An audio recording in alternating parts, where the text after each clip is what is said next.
Question पूछो बेटा। भारत के किस राज्य में रेलवे लाइन नहीं है? सिक्किम। भारत के किस राज्य में रेलवे लाइन नहीं है? सिक्किम। भारत के किस राज्य में रेलवे लाइन नहीं है?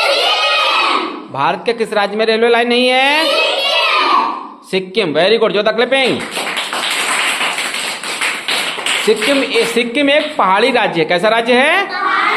पहाड़ बहुत ज्यादा है, ठीक है, इसलिए वहां पर रेलवे लाइन नहीं बन पाती है, ठीक है।